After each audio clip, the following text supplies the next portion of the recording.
Yan, mga idol. Magandang hapon. Welcome pong muli idol sa ating channel. Ito pong muli ang inyong lingkod, si Boyet. Ay muling bumabati ng isang magandang hapon. Dati mga idol, ang pangunahin nating pagbablog, umaga. Bihira ang ganitong hapon. Pero ngayon, napatsyempong hapon dahil wala naman tayong ginagawa, kundi ito lang. Kaya sana samahan nyo ako sa maikling sandali ng ating kwentuhan na may kaugnayan pa rin sa larangan ng serbisyo publiko. At sana ay nasa mabuti tayong kalagayan hanggang sa mga oras na ito sa mga kayong ng ating bansa naroon. Idol, i-share ko lang sa inyo yung mga pangyayari sa amin itong mga nakaraang alam nyo naman, ang inyong lingkod ay nasa larangan ng serbisyo publiko bilang lupon tagapamayapa nitong aming barangay. Shoutout nga pala sa ating mga kapwa lupon dyan, tamang kayong barangay naroon. Shoutout sa inyo, gayon din sa ating mga butihing barangay captain na nakakasakop sa inyo sa mga kayong barangay, mga honorable barangay captain. Shoutout po sa inyo. At nawa ay nasa mabuti kayong kalagayan sa buong panahon ng inyong mga panunungkulan. Mga idol, i-share ko lang naman sa inyo yung mga pangyayari tungkol dito sa aming barangay na meron kaming naging hinawakang kaso na bagamat ito ay hindi talaga saklaw ng aming kapangyarihan at alam din yan ng ating mga kapalupon na pag hindi saklaw ng ating kapangyarihan ay wala tayong karapatang hawakan yan o i-handle at higit sa lahat wala tayong karapatan na magbigay ng certification to file action. Although magkaroon sila ng amicable, wala pa rin tayong karapatan na tayo ang gagawa ng kanilang amicable. Dahil hindi yan saklaw ng ating kapangyarihan. Bagamat di saklaw ng ating kapangyarihan yung mga ganung pangyayari, mga idol, alam naman natin na kapag kagustuhan ng magkabilang panig, na dyan na lamang sa barangay ayusin ang kanilang problema, pumapwede naman yon. Parang moderator lang kami, tayo na haharap sa kanila. Kanilang mga pag-uusap at kanilang mga tatalakayin bilang magpapamilya. Lalo't may kaugnayan ng kanilang mga paksa o kanilang mga usapin sa mana ng kanilang mga magulang. Dahil ng mga ganyang usapin, mga idol, alam naman natin na yan ay panghukuman. Hindi yan pang barangay level. Oo.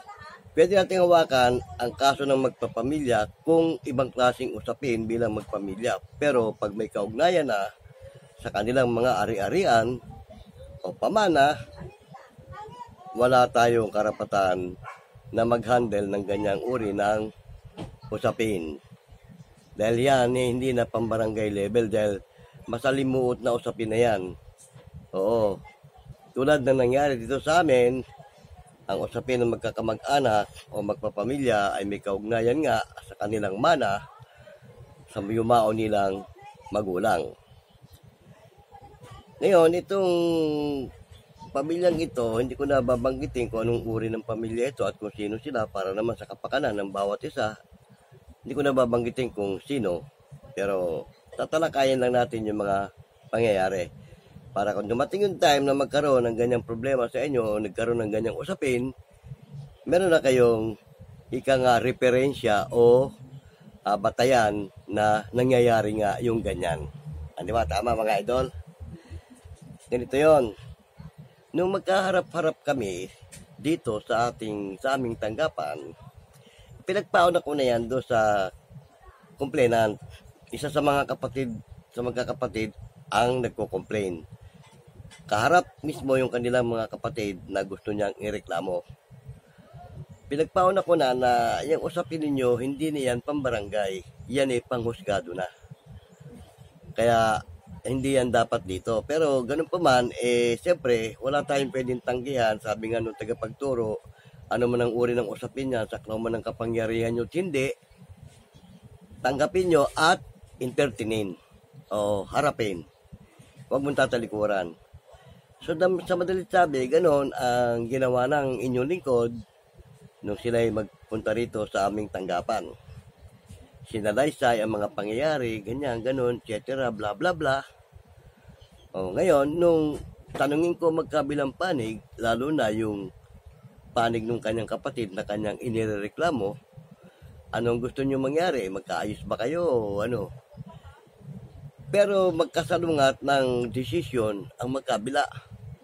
Dahil ang pangyayari ganito, di umano ang kanilang titulo ay naiprenda, hindi ko nababanggitin ko saan pinrenda, naiprenda yan sa isang, sabihin natin, company.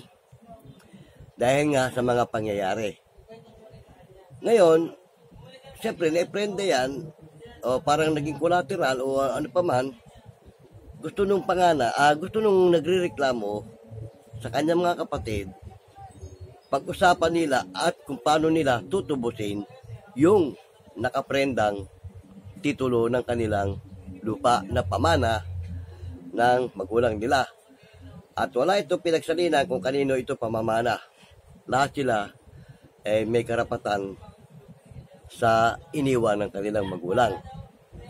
Ngayon ang gusto ng complainant, total nagpapa-opa rin lang sila dahil may mga paupahan yung bahay di umano na iniwan ng kanyang mga magulang at the same time meron pa namang ibang mga pagkakakitaan. Ang gusto nung nagrereklamo, tipunin lahat yung kikitain nun at yun ang ipambayad unti-unti doon sa prenda.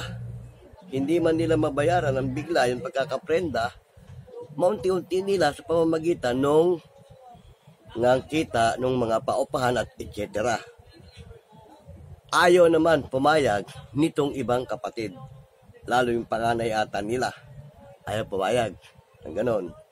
Dahil matagal daw yun. Ang gusto ng isa nilang kapatid, yung parte ng isa nilang kapatid na yumao na, total wala namang pamilya ito, ibenta. At yun ang gamiting pang tubos. So, magkaiba na sila ng prinsipyo. Ngayon, sa ganun gusto mangyari, hindi rin pumayag yung complainant. Ayaw niya ng ganun. Dahil share daw ng kapatid nila yon. Ay ang katuwiran nga, wala namang magmamana na eh. Patay na siya at wala siyang pamilya. Kanino mapupunta? Di ba? Tama. May punto de vista rin yung isa, yung kabilang panig. Pero ayaw ng complainant na ganun mangyari. Gusto doon mismo sa kinikita, nung kanilang doon kukunin. At yun ang iaano unti-unti. So, sa madalit sabi, walang malinaw sila na pagkasunduan sa aming mga paghaharap. Kaya, nauwi rin sa wala ang usapin. Ngayon, sabi nga ng complainant, kung pwede silang humingi, sabi ko na, pinagpaon ako, hindi tayo pwedeng magbigay, hindi kami pwedeng magbigay ng certification dahil hindi saklaw namin yung inyong usapin. Ngayon, ang ginawa ng aming secretary, gumawa ng note, ng sulat, sabi rin sa sulat, ibigay mo ito doon sa abogado, pag ikaw magpapile na ng complaint, ibigay mo ito doon sa abogado na hawak ng reklamo mo. At nakasaad nga doon sa sulat na hindi saklaw ng kapangyarihan ng barangay yung problema ninyo. So sa madalit sabi, ganon. Nung nagpapile na siya ng case, nagano siya sa public attorneys, parang tila yata itong abogado na nakuha niya, parang ini-ignore itong letter na pinadala ng aming secretary. At ang gusto talaga, issuehan siya ng certification to file action. Yan. Ngayon, ang ginawa niya, sumulat siya sa aming kapitan. Sinulatan yung aming barangay captain at nakasaad nga doon sa sulat, babanggitin ko lang yung ilang bahagi, na parang nagre-refuse kami doon sa request ng complainant tungkol sa certification to file action. Parang ganun ang dating ng kanyang sulat. Nire-refuse daw namin yung request. At the same time, may nakalagay doon na parang denying. Parang nagdi-deny ata kami doon sa sistema nung gusto niyang mangyari nung complainant. Ngayon, sa ganun, siyempre, abogado yan, mas sikit ang kaalaman niyan kaysa sa amin, although kami naman nag-seminar, hindi na namin kinontra yung gusto niyang mangyari. At ang sabi nga ng aming clerk, pinag-aralan namin yung sistema nung sulat nung abogado, may punto de vista naman siya dahil kasi nga, ayon nga naman sa batas, kahit hindi saklaw ng iyong kapangyarihan o anuman paman, kapag may lumalapit siya yung tao, natural lang na entertainin mo at bigyan mo siya ng kaukulang At the same time, kung ang usapin naman pampamilya, saklaw nga naman ng sa family code, nakaano sa family code nga naman na pwedeng hawakan ng barangay justice system yung problemang pampamilya. Kaya nga kasi nga may yan hindi nga lahat ng problemang pampamilya pwede namin panghawakan. Kagaya na sa ari-arian na yan dapat yan, husgado na talaga yan. Kasi, naalala ko yung sinabi ng tagapagturo sa amin, pinakamahirap daw hawakang problema yung usaping pang pamilya. Totoo yun. Kasi nga, ang bawat pamilya, miyembro, may kanya-kanyang kampi-kampi yan. So, hindi na namin kinontra yung sulat ng abogado. Ginawa namin ng certification to file action. Dahil kasi nung may pinakita naman siya sa amin na may mga pangyayari na pala na inireklamo na rin pala nung kapatid nila, yung panganay nilang kapatid, dahil yun ang parang marikotitos, yun ang parang gusto yatang sa kanya mapunta lahat yung sistema ng pag-aari. Inireklamo siya nung ilan niyang kapatid na certification to file action yun, pero hindi naman ipinasok o isinampa yung reklamo. So parang ganito ang sistema, nauulit lang yung pangyayari. At ito nga, yung complainant na to na dumulog sa amin, siya ngayon ang gustong magtuloy o isampa yung reklamo base na rin doon sa mga nakaraang usapin. Kasi mga nakaraang usapin nila tungkol din sa ganyan. Wala nga lang, hindi kagaya ngayon na ipinrenda. Yung unang usapin, hindi nakaprenda. Ito ngayon ay nakaprenda. Parang ganun din ang sistema sa parte ng kanilang ari-arian na galing sa kanilang magulang. Yon. So, din namin kinontra yon at ginawan nga namin kasi nga may pinagbasihan na rin, may pinakita sa amin na may ulang ng mga reklamo na hindi nga lang naisampa. At the same time, may certification to file action nga naman yon. Ba't nga naman kami hindi magbibigay ngayon? Nabigyan nga yung una. Di ba? Tsaka nasa family code nga naman na yung usapin pampamilya, pag hindi maaayos ng barangay, idudulog sa taas sa pamamagitan ng certification to file action. Yan mga idol sana kung may mga mahawakan kayong kaso na ganyan din ang pangyayari, eto, referensya nyo na to, itong ikinukwento ko sa inyo. Sinishare ko lang naman sa inyo. So, kanina, nung mangyari ngayon, dinulog namin sa aming barangay captain, sabi namin, Kap, humingi na ng certification to file action to. Ito yung mga nakaraan na sinulatan ni SEC.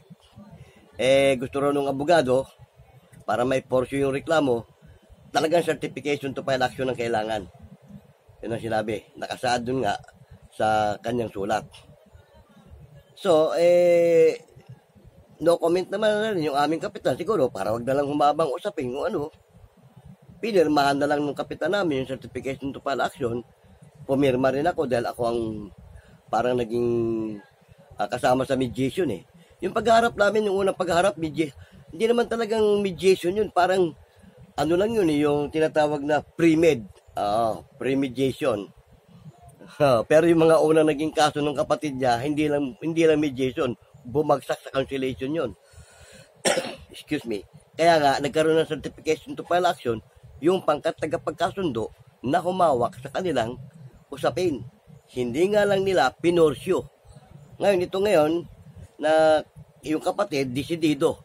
Ituloy na talaga ang reklamo para matigil na yata yung sistema nung matanda nilang kapatid na gustong pagharian yung kanilang parte. Parang gano'n ang sistema ang dating. Yan, idol sana kahit paano nakakuha kayo ng konting idea o referensya sa ganyang pangyayari. Dahil baka mangyari din sa inyo yan na magkaroon ng usapin ang pamilya tungkol sa ari-arian ng kanilang mga magulang. Totoo yan. Napakahirap resolbahin ang problema ng pampamilya. Yung mga tagapagturo na nga, sinabi yan nung panahon ng training namin Mahirap sa lahat ng hahawakan mong kaso, usapin ng pamilya. At kung tutusin ngayon, usapin pang pamilya, hindi na ngayon dapat dinudulog dito kasi sila lang dapat kaya na nilang ayusin dapat yan dahil sila Kaya lang, kaya tayo magagawa, malapit sa atin yung tao, depende lang yan. So, ganun nga mga idol na nangyari. Napilitan kaming bigyan ng certification to file action yung nangyari. Sana kung meron kayong mga ibang opinion o mga lagyan nyo lang sa comment section. Kung may mga maganda kayong opinion o meron kayong mga magandang comment, lagyan nyo lang sa comment section para mapagtulong-tulungan natin kung ano ang maganda sa mga ganyang klase ng mga usaping pang pamilya. Yung mga usaping pang pamilya na hindi saklaw ng ating kapangyarihan, totoo yan, hindi tayo pwede mag-certification kasi hindi natin saklaw yun Kaya lang kasi itong usapin ng pamilyang ito na bagamat may kaugnayan ito sa ari-arian ng kanilang magulang, may kaugnayan pa rin ito sa hindi nila pagkakasundo bukod doon sa ari-arian. Di ba? Yun siguro ang nasilip ng abogado nitong complainant kaya humihingi ng certification to file action kasi may mga una na nga complain bukod sa ari-arian ng ganyan may una ng mga complaint sa ang kinireklamo dito yung panganay na kapatid at saka yung isa yata, bali dalawa yata ang gustong ireklamo rito o tatlo, hindi ko malaman. Ngayon nga, ng abogado daw, kailangan may certification to file action na katunayan dumaan sa barangay. Di ba? Tama? Okay na mga idol salamat ng marami sa maikling sandali ng ating kwentuhan tungkol sa ganitong sistema ng problema ng usaping pampamilya. Sana magkaroon kayo ng magandang comment tungkol dito para naman yung mga ibang makaka-relate ng video ito, magkaroon din sila ng idea. Okay na ito pong muli, inyong lingkod, si Boyet ng Vlogs TV. Pasamantalang nagpapaalam. Pero shoutout na muli sa ating mga kapwa-lupon dyan, samang kayong barangay naroon mga idol. Shoutout sa inyo, gayon din sa ating mga butihing barangay captain. Higit sa lahat, shoutout sa aming barangay captain dito sa aming barangay. Kay Honorable Barangay Captain Ding Bolo. Gayon din sa aking mga kapwa-lupon dito sa aming barangay. Shoutout sa inyo lahat. At sana, sa mabuti tayong kalagayan hanggang sa mga oras na ito. Muli akong bumabati sa inyong lahat ng isang magandang hapon. Hanggang sa muli. Paalam!